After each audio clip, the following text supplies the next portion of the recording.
今強い地震がありました。熊本今強い地震を。まだよ、まだだよ。まだよ。まだまだ。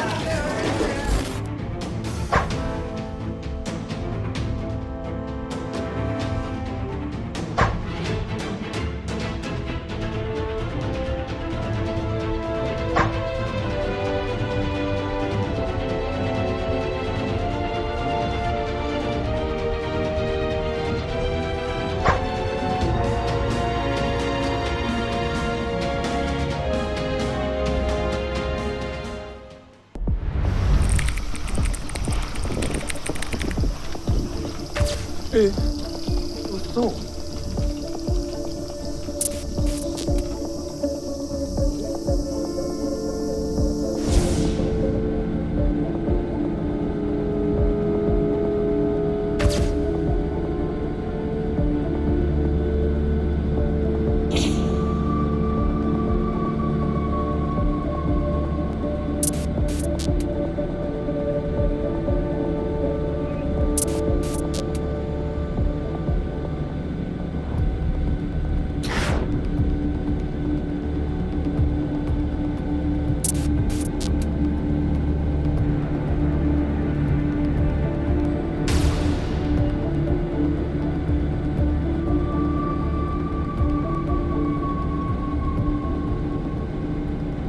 자, 앞서 보신 리포트에 이 일본의 강진, 이 강한 지진의 여파는 우리나라까지 덮쳤습니다. 일본과 가까운 부산, 경남 등에서도 대피 소동이 벌어졌습니다. 영상 보면서 설명드리죠.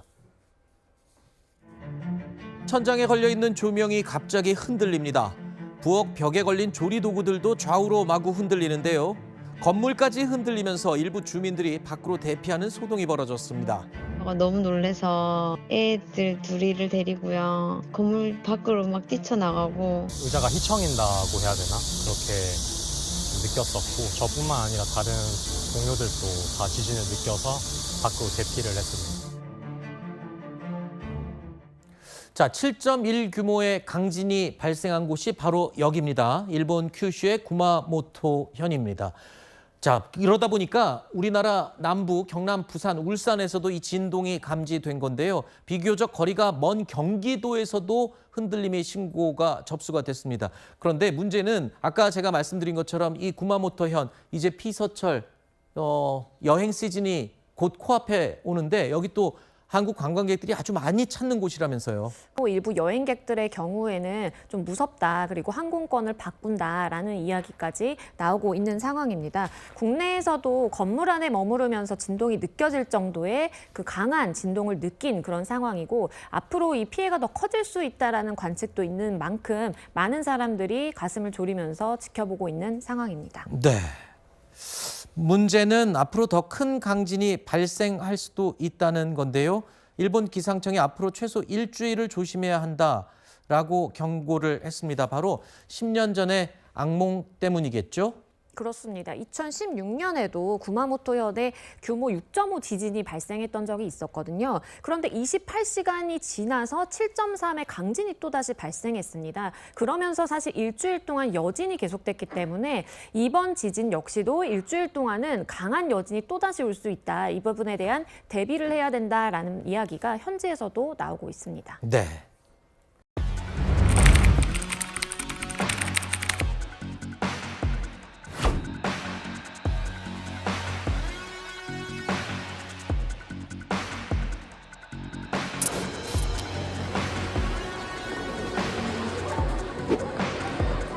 여보?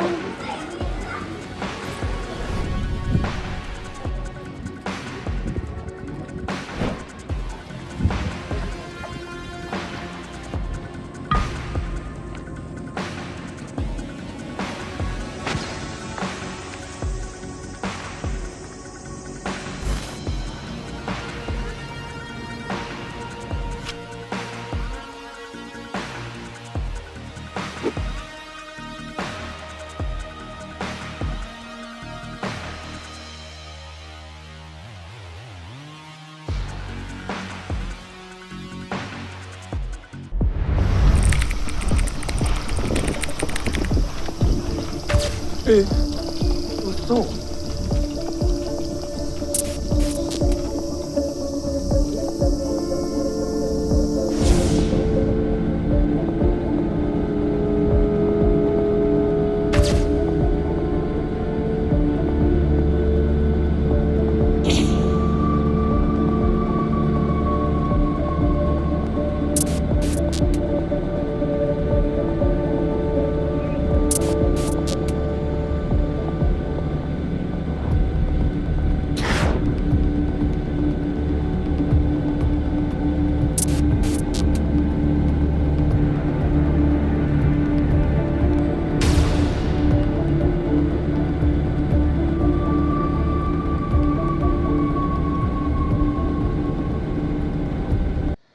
한국 관광객이 많이 찾는 이 후쿠오카로 대표적인 이 일본 규슈 지방 구마모토현에 규모 7.1의 강진이 덮쳤습니다.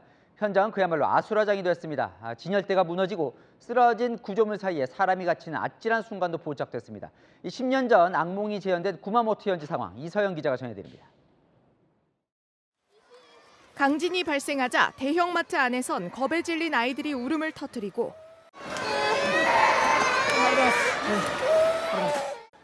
물건들은 바닥에 나뒹굽니다. 쓰러진 물건 사이 사람이 갇혀있는 아찔한 상황도 벌어집니다. 오늘 오후 4시 27분쯤 일본 구마모토현에서 규모 7.1의 강진이 발생했습니다. 진앙은 한국인 관광객이 많이 찾는 후쿠오카시 남남동쪽 106km, 구마모토시 남남동쪽에선 14km 떨어진 지점입니다. 지진 발생 깊이는 10km로 구마모토는 물론 인근 오이타와 나가사키, 1000km 떨어진 수도 도쿄까지 흔들림이 느껴질 정도였습니다. 복구 중인 구마모토 성에서 돌담이 무너지는 등 곳곳에서 피해가 잇따랐습니다. 신칸센과 일반 철도도 멈춰섰고 일부 항공기 운항도 중단됐습니다. 구마모토는 10년 전 규모 7.3의 강진으로 다수의 사상자가 발생한 바 있습니다. 냉장고 문이 열리면서 김치가 바닥으로 다 떨어지고 유리 다 깨지고 그래서 오늘 밤 지나 봐야 알 것 같은데요. 못 잘 것 같은데요. 다들 놀래서 지금 무섭다고만 하고 있으니까.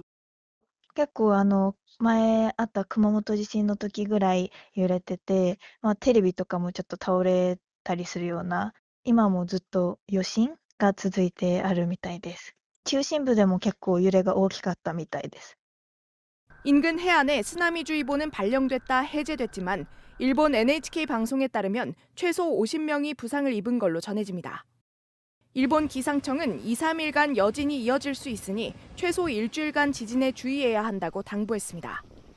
채널A 뉴스 이서영입니다. 방금 보신 이 일본 규슈 지방에서 발생한 강진의 여파가 우리나라까지 덮쳤습니다.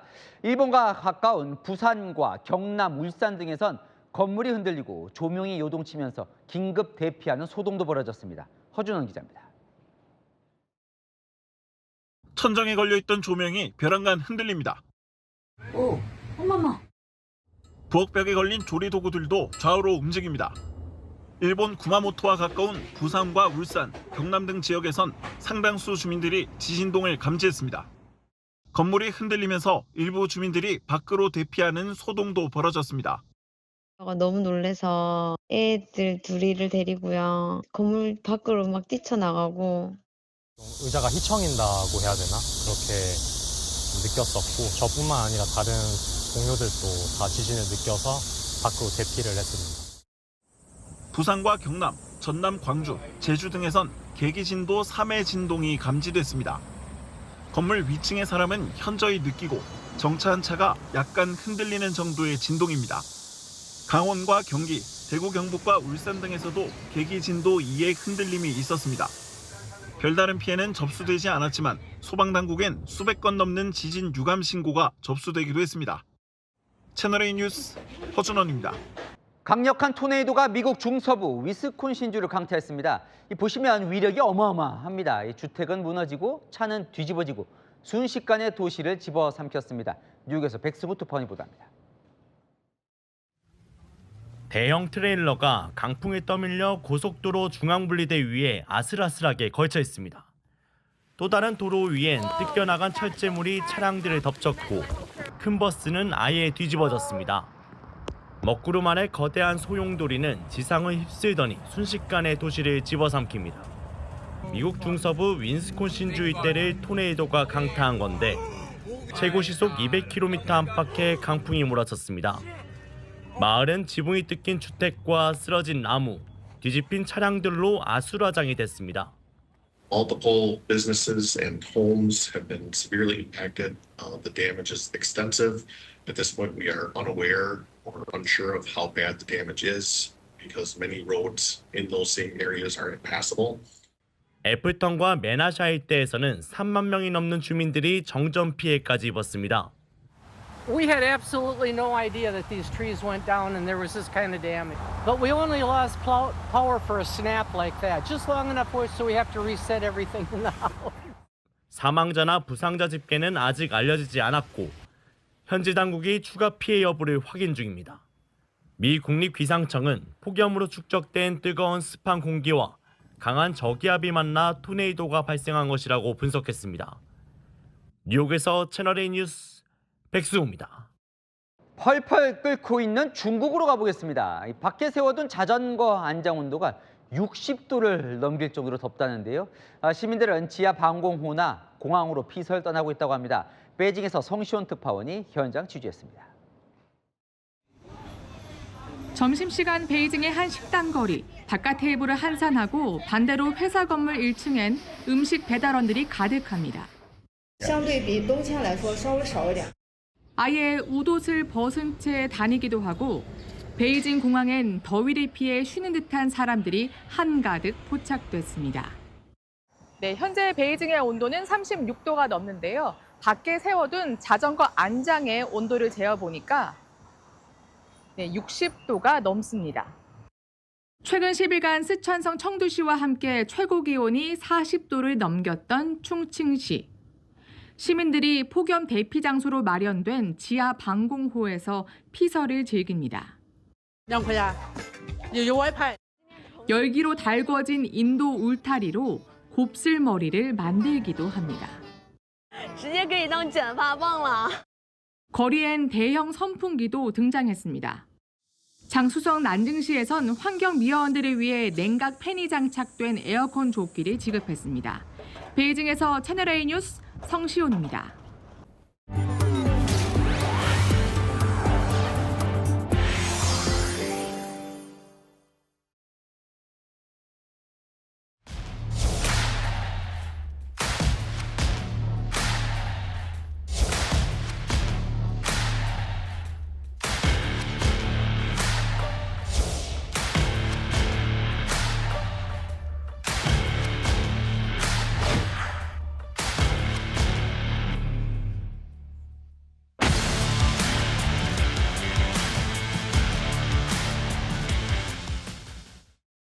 열심히. 네, 본격적인 이야기 한번 저희가 나눠볼 텐데 일단 영상 한번 보고 시작해보죠.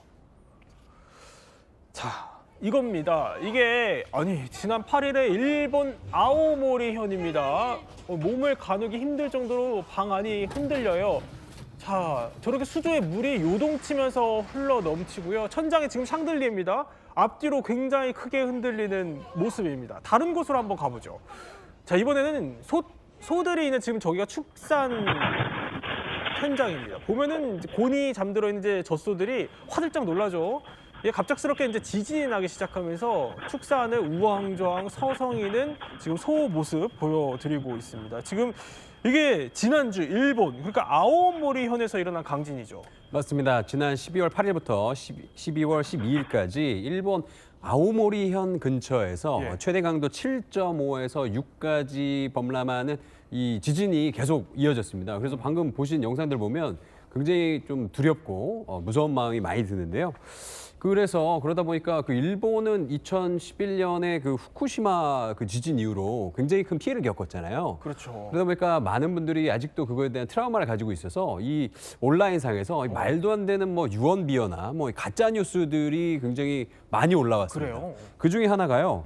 지금 여기에서 이렇게 지진이 난 것이 곰의 재앙이 일어났다라고 하는 거예요. 무슨 얘기예요? 이게 무슨 뜻이냐면 그 최근에 일본에서 곰 관련 사고가 굉장히 많이 일어나서 일본 정부에서 나서서 곰을 이제 사살하고 있거든요. 그러다 보니까 곰을 이제 지키자라고 주장하시는 분들은 곰을 너무 많이 죽여서 지금 곰에 대한 재앙이 일어난 거다. 뭐 이런 식으로 말씀하시는 분들도 있었고요. 그리고 또 난카이 지진이라고 일본 분들이 굉장히 두려워하시는 그 지진이 있는데 그 지진 관련된 임시 정보가 발표가 될 때마다 자꾸 그 많은 분들이 하늘 사진을 찍으면서 이게 지진 운이다. 지진이 일어날 것 같은 징조를 보이는 구름이다라고 말씀하시는 분들도 굉장히 많았습니다. 자, 우리가 이제 아오모리현에서 지난주에 있었던 지진을 보고 있지만 사실 이것도 물론 큰 피해가 있었지만 더 큰 지진이 올 수 있다. 이거는 전조다. 이런 우려가 나오고 있어요. 김 교수님 어떻습니까? 네, 그 일본 기상청 홈페이지에 들어가 보면은 전 세계 언어로 다 이렇게 다 소개를 하고 있습니다. 그래가지고 오늘 밤 12시죠. 그러니까 16일 0시까지 후발 지진이라고 하는 더 큰 지진이 올 수 있다라고 경보 상태를 유지하고 있고 지금 그렇게 하고 있는 이유가 뭐냐면 1963년도에 에토로우 섬이라고 하는 곳이 있어요. 아오모리 근처에 있는데 거기서 7.0의 지진이 나고 18시간 후에 8.5의 지진이 났었거든요. 그리고 우리 동일본 대지진 2011년에 있었죠. 그때 지진 나기 이틀 전에 7.3 지진이 있었습니다. 이제 그런 기억들이 있기 때문에 사실 지금 이번에 7.6 지진이 나고 곧 이어서 더 큰 지진이 올 수 있다 이렇게 긴장하고 있는 거예요. 아, 그런 설레들이 또 있었군요. 앞서서. 맞습니다. 아니 그런데 특히 이 아오모리 지진에 일본이 주목하는 이유는 뭐예요? 아오모리 지진 같은 경우는 섭입대라고 하는 반드시 지진이 날 수밖에 없는 곳이고요. 이 섭입대라는 거는 해양 지각이 대륙 지각 아래로 밀려 들어가는 곳인데 그 밀려 들어가는 접촉면이 100km 이상 굉장히 크기 때문에 지진이 한 번에 일어나는 게 아니고 여러 번이 일어날 수 있고 굉장히 큰 지진이 날 수 있어요. 겹겹이 일어날 수 있는. 예. 근데 아까 후발 지진주의 정보 이거 16일 0시까지 이제 일본 정부가 유지를 한다는 이 얘기는 그러니까 이게 지진을 예측할 수 있다 이런 건가요? 아닙니다. 사실은 그 현대과학으로 지진을 예측하는 건 불가능하고요. 일본 정부는 사실 이게 과학적이라고 말할 수는 없습니다. 과거 2번의 사례가 있다고 또 그게 반드시 재현될 거라는 건 없는데 일본 정부는 이제 과학자들의 이야기를 듣는 대신에 과거 경험을 바탕으로 일단 과학자들이 안 일어난다고 했다가 나버리면 책임을 질 수가 없으니까 지금 이런 상태로 그냥 과거에 있었던 선례 비과학적이지만 우리가 이거를 경보를 내리겠다 이렇게 가고 있는 겁니다. 네, 우려가 계속 나오는 거는 이 아오모리 지진뿐만이 아니에요. 왜 그러냐면 최근에 전 세계적으로요 강도 높은 지진들이 동시다발적으로 발생을 하고 있습니다. 이른바 지금 저희가 뒤에 대형 LED로 보여드리는 이 불의 고리라는 게 다시 깨어나는 거 아니냐 이런 우려가 지금 나오고 있는데 일단 정확히 곽지식 작가님 지금 이 불의 고리라는 게 뭡니까 이게 정확하게? 티에라 델 푸에고 이런 말씀 혹시 들어보셨습니까? 뭔가 축구 선수 이름 같고 그렇기도 하죠. 남아메리카 끝단에 있는 섬 지역의 지형 이름입니다. 이제 불의 땅이란 뜻인데요. 150년 전에 미국 사람들이 일본 지역을 이렇게 보다가 일본에 화산이 있는 모양, 섬들이 늘어선 모양이 이런 곳과 비슷하다라는 이야기를 많이 하기 시작했고요. 그래서 영어권에서 링 오브 파이어 말 그대로 불의 고리죠. 불의 고리라고 해가지고 태평양을 쭉 둘러치는 저 지형에 남아메리카 끝단에서부터 이 오세아니아 끝단까지 일본을 거쳐가지고 태평양을 쭉 휘감는 그 지역에 아까 말씀하신 대로 그 섭입대 형태로 해양의 땅이 바다의 땅이 다른 땅 밑으로 내려가는 그런 구역들이 많이 보이고 있어서 이 지역에서 화산이나 지진이 많이 일어나고 있다라고 이야기하게 되었죠. 그걸 이제 번역을 해서 불의 고리라고 하는데 요거 요즘에 관측되는 지진 기록들을 보면 많이 보면 세계에서 관찰되는 지진의 90% 이상이 이 불의 고리 지역, 태평양 둘레 지역을 따라서 일어나고 있지 않느냐라고 해가지고 이 지역에서 뭐 예로부터 각별히 지진 화산을 조심해야 된다라고들 이야기를 하고 있죠. 특히 여기서 이제 주목을 해봐야 될 게 올해 일어났던 것 중에 7월에 이 캄차카 반도라는 곳에서 규모가 무려 8.8에 달하는 지금 그런 강진이 벌어졌다는 거예요. 이용주 평론가가 지금 영상을 하나 준비했죠. 네, 영상 보시면서 말씀 나누겠습니다. 진도 8.8의 초대 강진이 캄차카반도에서 일어났는데요. 지금 수술실입니다. 러시아죠. 그래서 수술하던 의사들이 지금 환자가 올려져 있는 수술대를 붙잡고 어떻게든 지금 수술을 이어가려고 하고 있고요. 지금 또 영상 보시면은 차량들이 너무 지금 이게 그냥 땅이거든요. 근데 그냥 막 흔들리고 있는 거예요. 지금 그리고 마트에서도 음료수를 막 그냥 막 쏟아져 내리고 굉장히 심각한 모습입니다. 그리고 또 인접한 사할린과 쿠린 열도에서는 쓰나미 피해가 또 이어졌는데요. 보시면은 항구 도시입니다. 근데 도시인데 지금 이게 도시의 모습이에요. 아, 그렇군요. 완전히 그냥 바다가 덮쳐버린 모습이고 저기는 공장으로 보이는데 공장도 그냥 바닷물이 계속 밀려 들어와서 어쩔 수 없이 많은 분들이 좀 피해를 입었습니다. 자, 그리고 다음 영상은요, 이제 10월 10일 날 있었던 필리핀의 한 강당입니다. 필리핀도 이제 지진이 많은 것으로 유명하죠. 근데 강당에 이제 대피하기 위해서 이제 청년들이 모였는데 그 강당마저도 지금 천장이 지금 무너지고 있는 거예요. 그렇네요. 네, 그래서 무너진 천장에서 뭐 뼈대가 다 드러날 정도로 지금 거의 천장이 없는 모습까지 이어졌고요. 그래서 놀란 학생들이 지금 재빨리 건물 바깥으로 지금 대피를 하는 모습입니다. 자, 이렇게 영상으로만 봐도 얼마나 심각한지 딱 보이는데 일단 저희가 쭉 정리를 해봐도 규모 7.4가 필리핀, 일본 7.5, 캄차카반도 8.8, 알래스카 7.3. 굉장히 많거든요. 이러면은 김 교수님, 이 정도면 지금 불의 고리가 그냥 깨어났다고 볼 수 있는 거예요? 사실 불의 고리라는 시스템이 활성화된 지는 1억 년이 넘었습니다. 우리 지금 그 지구 반대편을 보면은 대서양이라는 바다가 있잖아요. 네. 원래 이제 판게아라는 게 존재했고 그 판게아가 쪼개지면서 대서양이 만들어졌는데 대서양은 지금 계속 넓어지고 있어요. 대서양이 계속 넓어지다 보면은 그 반대쪽에 있는 태평양은 어떻게 돼야 될까요? 줄어들어야겠죠, 크기가. 예, 지구는 둥글기 때문에. 네네. 그거에 의해서 지금 줄어드는 방식이 태평양판이 주변에 있는 아메리카나 아시아로 유라시아로 섭입하는 거죠. 그런 현상들이 계속 이어지고 있는 것이기 때문에 지금 당장 활성화됐다라고 말은 못하고 다만 이제 최근에 보면 올해 들어서 알래스카, 캄차카 그리고 일본 그 이번에 홋카이도 쪽에 네네. 지진이 났는데 이것들이 일어날 시기가 너무 밀접하고 그러니까 이것들이 하나로 어떤 힘을 주고받는 연결된 시스템 아니겠는가 네. 이런 거는 우리가 상상을 해볼 수 있습니다. 뭔가 주고받는 것 같은 움직임 그렇죠. 그런 게 포착이 된다 이런 말씀이시군요. 네네, 그렇죠. 저 심상치 않다는 건데 이 불의 고리에 심상치 않음도 있지만 여기에 지금 더 우려가 나오는 거는 아까 잠깐 언급해 주셨던 그 난카이 대지진설이요. 이건 어떻게 되고 있어요? 난카이라는 말이 이제 한자로 표현하면 우리식으로 읽었을 때 남해거든요. 그래서 도쿄 서쪽에 일본의 남부 해안 지역을 일컫는 말입니다. 이 지역의 바다 밑에 난카이 트로프라고 하는 지형이 있는데요. 이곳에서 지진이 한 번 나면 크게 날 수 있다라는 거를 예전부터 학자들이 알고 있었습니다. 그런데 역사적인 기록을 쭉 살펴보면 대략 한 100년에 한 번 정도는 이 난카이 지역에서 지진이 크게 나지 않느냐라는 거를 주목을 해오고 있었거든요. 그렇군요. 그런데 그게 마침 요즘 무렵이다라고 해서 사람들이 좀 경계를 하고 있는 것이죠.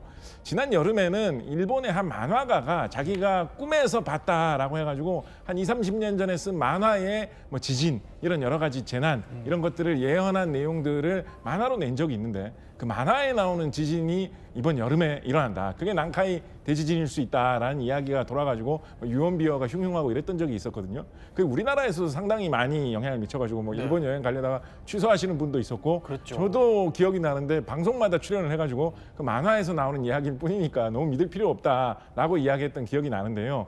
그런데 이제 일본 당국에서는 이게 아무리 만화에서 나오는 좀 믿기 어려운 좀 쓸모없는 이야기라고는 하지만 그렇다고 해서 사람들에게 지진 걱정할 필요 없다라고 말할 수는 없는 거예요. 그렇죠. 지진이 일본에서는 빈발하는데 안심하라라고 이야기할 수는 없거든요. 그렇다 보니까 약간 이게 일본 정부로서는 좀 딜레마 처지가 되어가지고 적극적으로 부정하지도 못하는 그런 유언 비어처럼 되어 있는데 뭐 아직까지도 아오모리 같은 경우는 사실은 이 난카이 지역하고 거리는 좀 있거든요. 예, 그걸로 해당하지는 않는 것인데 그래도 지진에 대해서 전 국민이 긴장할 필요는 있다라고 보고 있기 때문에 뭐 적극적으로 뭐 많이 그렇게 반대하는 이야기를 그렇게 홍보하고 있지는 않죠. 그러니까 불의 고리를 따라서 연쇄적인 이제 지진들이 발생을 해 보이고 있고 거기에 이제 일본의 대지진설까지 지금 겹친 상황인데 이러면 지금 당장 이제 옆 나라인 우리나라에 어떤 영향을 끼칠 거냐 이것도 상당한 관심이요. 단도직입적으로 여쭤볼게요. 만약에 정말 그런 일이 벌어져서는 안 되겠지만 일본의 난카이 대지진이 벌어지면 우리나라는 어떻습니까?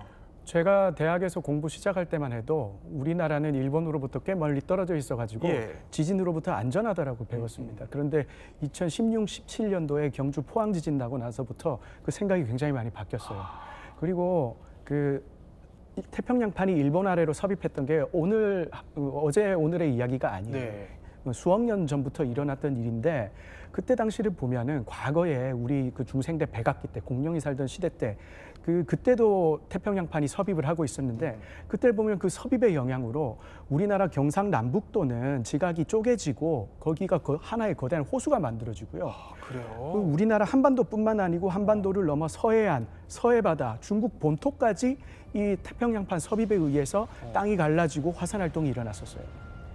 그런 것들을 볼 때 우리가 지금 일본으로부터 떨어져 있는 거리가 그만큼 먼 거리인가 생각해보면 그렇지 않을 겁니다. 그렇죠. 특히나 난카이 해곡 같은 경우는 지금 거기에서 가장 가까운 곳은 제가 살고 있는 부산까지 500km밖에 안 돼요. 아, 그래요? 예, 그렇기 때문에 이건 우리가 다 이 힘을 받는 영향권 안에 있다고 생각을 해야 되는 것이고 일본에서 큰 지진이 일어나가지고 어떤 주변의 응력의 변화가 일어났을 때 힘의 변화가 일어났을 때 우리나라 주변에 있는 단층들도 당연히 영향을 받을 수밖에 없습니다. 그러면 남동부 지역, 우리나라 남동부 지역에 특히 조금 영향을 더 받게 될 것 같은데요. 그렇죠. 힘을 받게 되면은 가장 약한 곳이 변형이 일어나고 부러집니다. 우리나라에서 가장 약한 곳이라고 하면 우리 동해의 얇은 지각과 한반도의 두꺼운 지각이 맞닿아 있는 그 동해안이 될 건데 조선왕조 실록만 보더라도 그 15에서 17세기 사이에 우리나라 동해안을 따라서 규모 7.5 정도의 지진이 났다는 기록들이 있습니다. 그래요. 예. 남동부 지역을 또 예의주시해야 될 것 같다는 생각이 드는데 아까 잠깐 언급해 주셨지만 포항 지진 뭐 이런 걸 계기로 이제 더 체감하시게 됐다라고 했는데 실제로 우리가 몇 년 전에도 겪었어요. 네, 2016년 경주 지진 그리고 2017년 포항 지진으로 사실상 우리나라가 더 이상 지진으로부터 안전하지 않다라는 걸 우리 모든 국민이 다 체감할 수 있는 그런 경험이 됐는데요. 예. 영상 보시면 진짜 그 당시에 굉장히 심각했습니다. 자, 일단은 경주입니다. 네. 우리가 자랑하는 첨성대잖아요. 근데 첨성대가 지진이 오니까 바로 흔들리기 시작하는 거예요. 그래서 그 당시에 사람들이 저거 무너지면 어떻게 하고 너무 많은 걱정을 했고요. 예. 그리고 또 여기 경주 시내입니다. 시내에서도 걷고 있던 사람들이 너무 놀라서 이렇게 운동장으로 대피하는 이런 사건까지 일어났었고 대학교 기숙사에 있던 학생들도 같이 나와서 대피를 했다고 합니다.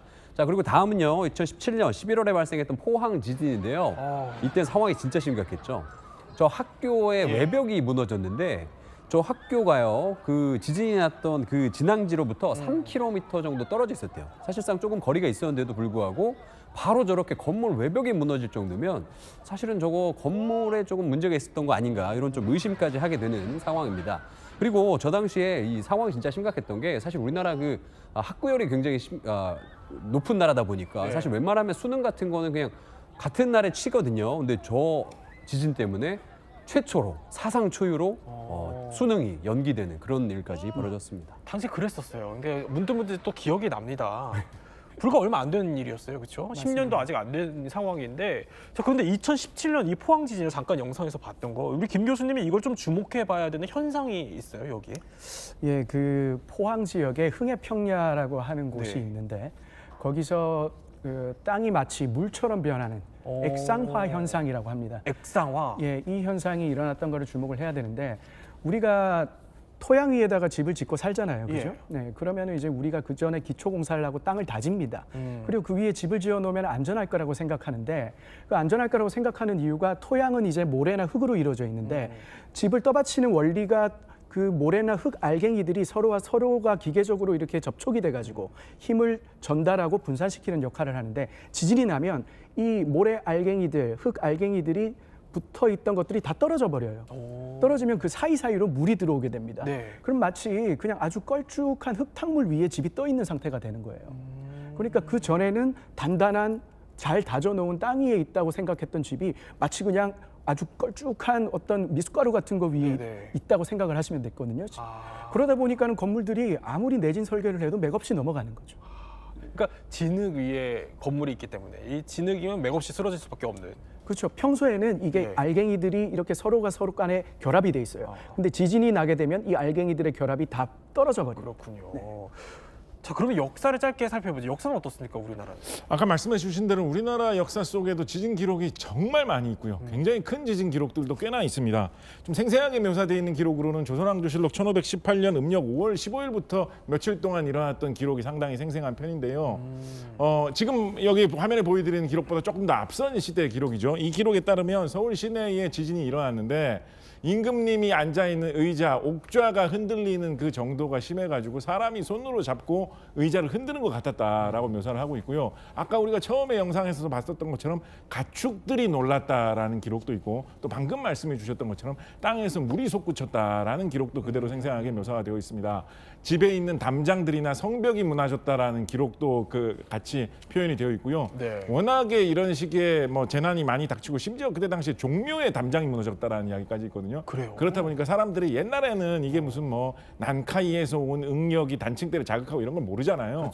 그래서 이게 하늘이 벌을 내리는 거다. 하늘이 우리의 죄에 대한 어떤 경고를 주는 거다라고 생각을 해가지고 당시에 여론이 안 좋았던 병조판서, 지금으로 따지면 국방부 장관이죠. 그 사람을 해임을 해야 된다라는 의견이 비등했을 정도로 굉장히 조선 사회가 좀 혼란에 빠졌던 그런 일도 있었었죠. 과거 얘기까지 들어보니까 더 이상 이제 한반도가 안전지대라고 보기는 어려워요. 안심해서 안 된다는 얘기죠. 그래서 이제 우리 정부가 과거에 시뮬레이션 상황을 한번 해본 적이 있어요. 네, 맞습니다. 2016년 국민안전처가요. 만약에 지진이 일어났을 때 우리 국민들은 어떤 식으로 행동해야 하는가를 시뮬레이션 해본 적이 있습니다. 저게 가상훈련이군요? 네, 저 가상훈련이고요. 지금 저곳이 굉장히 이렇게 엉망진창이 된 것처럼 보이지만 사실은 저희가 재난영화 세트장입니다. 네, 그래서 연출을 그렇게 했고요. 만약에 지진이 났을 때 시민 여러분, 국민 여러분이 어떻게 움직여야 되는가 이런 것들을 이제 시뮬레이션 해본 겁니다. 네. 그리고 또 같은 해에요. 국민안전처가 그 시뮬레이션을 실제로 그 우리는 서울에 있는 중랑교가 남북 단층이 있다 그래요. 그래서 거기를 진앙지로 설정을 하고요. 만약에 그곳에 6.0의 강진이 벌어졌을 때 어느 정도의 피해를 우리가 입는가 요거를 또 시뮬레이션을 돌려봤거든요. 네. 지진이 6.0일 때는요. 서울 시민 1,430여 명이 숨지는 것으로 나타났습니다. 1,400여 명이? 네, 그리고 거기에서 지진의 강도가 네. 조금 더 올라가서 6.5 정도의 강도로 지진이 나면 네. 무려 12,000여 명이 사망하는 것으로 예, 이제 시뮬레이션 결과가 나왔습니다. 지금 저게 이제 재난 상황을 가정한 훈련이고 뭐 마치 재난 영화를 보는 것 같은 그런 모습을 지금 연출을 한 겁니다. 그런데 저 훈련 영상만 봐도 아찔하지만, 그러니까 아까 이용주 평론가 설명으로는 규모 6.5의 지진이 발생하면은 사망자가 10,000명이 넘는다. 서울이 안전지대가 아닐 수 있다는 얘기예요. 사실 그 지질학을 전공하는 사람이라면 거의 다 알고 있을 겁니다. 추가령 열곡대라고 저는 학생 때 배웠고 지금은 이제 추가령 단층대, 추가령 단층계 이렇게 부르는데 우리나라에서 가장 젊은 시기에 만들어진 단층대입니다. 만들어진 지 얼마 안 됐어요. 이제 막 활동을 시작한 단층대라고 볼 수 있어요. 약 15에서 20만 년쯤 전에 만들어졌는데 이 단층이 남북으로 160km 이상입니다. 북한 원산에서부터 시작해서 우리 서울을 관통해가지고 저기 성남 판교를 지나가지고 남쪽으로까지 내려가는 그런 엄청나게 긴 단층이에요. 단층이라면 조금 어려운데 순화해서 표현하면 어떤 게 있을까요? 단층이요? 말 그대로 단층입니다. 그 미국에 보면 산 안드레아스 단층. 그 단층을 얘기하시는 거죠? 예, 단층입니다. 쭉 이렇게 이어지고 있는 단층계인데 그 단층이 여러 개로 이어져 있는 것이 모여 있는 것을 단층계, 단층대라고 부르는데 이 서울 시내로 이 동두천 단층, 포천 단층, 왕숙천 단층이라는 세 개의 단층이 서울시 안으로 유입된다라고 그렇게 알려져 있어요. 그리고 이게 지금 현재 잠실쯤에서 하나로 만나서 이제 또 남쪽으로 빠져나간다고 알려져 있거든요. 그런데 지금 어떻습니까? 그 서울 시내를 보면은 저기 북한산이나 관악산 같은 곳은 다 화강암으로 이루어져 있잖아요. 단단한 안반인데 그 기본적으로 서울은 한강이라는 강 주변에 만들어진 도시고 이 강 주변의 도시가 만들어지다 보면은 다 강 주변은 다 모래로 이루어져 있어요. 그래서 건물들이 다 모래 위에 지어져 있는 거죠. 특히나 우리 여의도라든지 잠실이라든지 다 모래 위에 건물들이 지어져 있는데 사실 그렇게 되면은 제가 아까 말씀드렸던 포항 지역 흥해에서 발생했던 포양 액상화가 발생하기 굉장히 좋은 곳이죠. 그렇겠네요. 지금 보면은 잠실에서 세 개의 단층들이 만나서 빠져나가거든요. 잠실에 뭐 있습니까? 그 롯데월드 타워 있죠, 그죠? 예, 그런 상황인 거죠.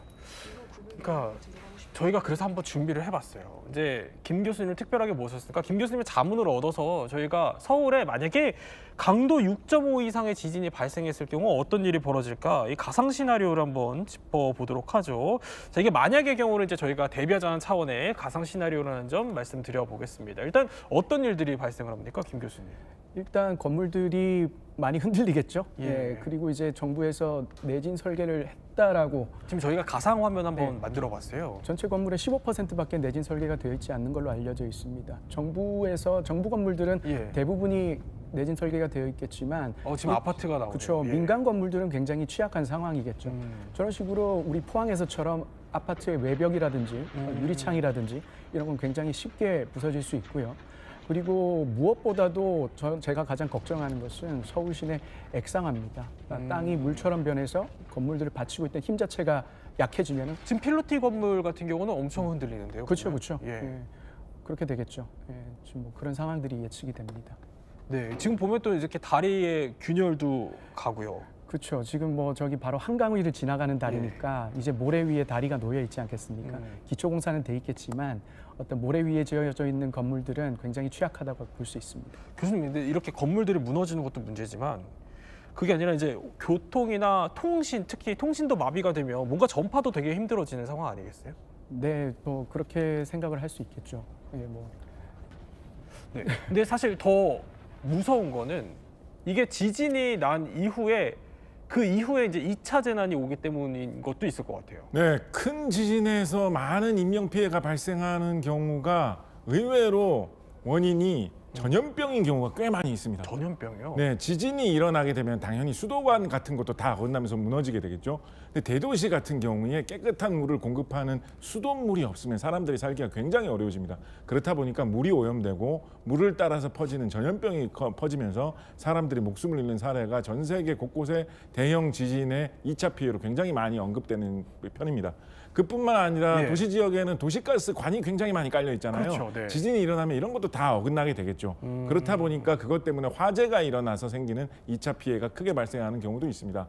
뿐만 아니라 전기를 연결하고 있는 전선도 뭐 지진 때문에 다 끊기게 된다라고 하면 전기를 사용할 수 없게 되고 말씀하셨던 대로 통신도 끊기게 되고 이렇게 되면 그것 때문에 발생하는 간접적인 피해가 상당히 크기 때문에 인명 피해가 좀 걷잡을 수 없이 많아진다거나 충분히 구할 수 있었던 인명을 못 구하게 되는 이런 일들도 지진 상황에서 많이 발생할 수 있다고 합니다. 김 교수님, 제일 중요한 거는 지금 그러면은 우리나라의 내진 설계율이 어떻게 되어 있을까 궁금하거든요. 어떻게 되어 있어요? 정부가 발표한 바로는 한 15% 정도의 건물들이 내진 설계가 되어 있다고 하는데 그런 건물들이 거의 다 정부 건물들, 그러니까 이제 나라에서 지은 건물들에 해당하는 것이고 민간이 지은 건물들은 거의 어떤 적정 수준에 맞는 내진 설계가 되어 있다라고 보기가 쉽지 않습니다. 최근에 지어진 어떤 아파트라든지 빌딩들이야 내진 설계가 되어 있겠지만 오래된 노후 건물들이라든지 어떤 민간의 주택들은 그런 내진 설계가 제대로 됐다고 보기 어렵죠. 아까 나오는 수치 보니까 17.3%. 네네네. 너무 적은데 이 정도면은 혹시 지금이라도 뭔가 이렇게 보강할 수 있는 방법 이런 건 없어요, 교수님? 일단 지진이 날 거라고 생각을 하지 않습니다. 지진이 날 거라고 생각을 하지 않고 이걸 모르는 거를 안 일어나는 일이라고 생각을 하는 거예요. 모르는 일이라고 생각을 안 해요. 사실 지금 추가령 단층계라는 어떤 이런 시스템은 1970년대부터 학계에 제기가 됐지만 이걸 제대로 조사를 할 수가 없습니다. 서울시에 어디로 단층이 이어지고 있는지 지금 뭐 다 개발이 돼 있기 때문에 땅을 파가지고 볼 수 있는 상황도 아니에요. 이런 부분들이 있기 때문에 지금 뭐 단층선이 어디를 지나가고 과거에 어떤 어느 정도 시점에 지진이 일어났었는지 단층이 미끄러졌었는지 이런 것들을 조사를 할 수 있어야 되는데 모르기 때문에 이거에 대한 구체적인 대책도 마련하기 어려운 겁니다. 그런데 문득 드는 생각이 저렇게 이제 규모의 지진이 오면 특히 한반도에 있는 백두산, 한라산 여기도 영향을 주지 않을까요? 네, 뭐 원론적으로 틀린 말은 아닌데요. 뭐 실제로 1707년도 일본에서 난카이 해곡 지진이 났을 때 후지산이 분출했었고 이번에 멀지 않습니다. 7월 달에 우리 그 캄차카에서 큰 지진 8.8 지진 났을 때 거기 있는 크라시에 닌린코프라고 하는 화산이 폭발했습니다. 며칠 있다가요. 그래서 굉장히 예측 가능한 거고 그 북한에서 사실 핵실험했을 때도 백두산 폭발이 유발될 수 있다는 말을 했었습니다. 다 과학적으로 근거 있는데 사실 뭐 서울에 있는 어떤 이런 추가령 단층이 활성화된다고 하더라도 백두산으로부터 거리가 꽤 있기 때문에 그렇게 직접적인 영향은 주기가 쉽지 않을 것 같습니다. 교수님 아까 이제 내진 설계를 말씀하시면서 굉장히 막 답답한 심정을 토로하셨거든요. 전문가 입장에서 끝으로 이제 발생할 수 있는 지진에 대해서 우리 당장 뭐가 필요하다고 보세요?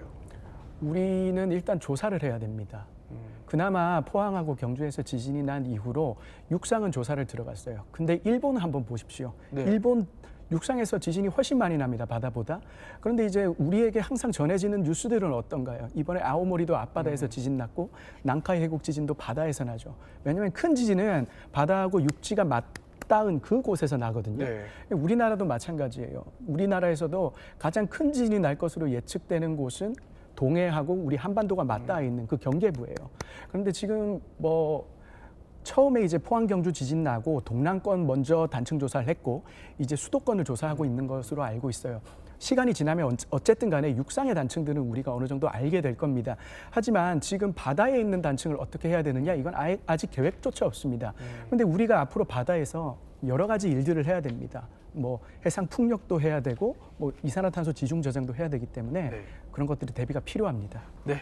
또 교수님 설명을 듣고 나니 정말 철저한 대비가 필요하겠다는 생각이 듭니다. 지금까지 세 분과 함께 몰랐던 이야기 지진에 대해서 한번 살펴봤습니다.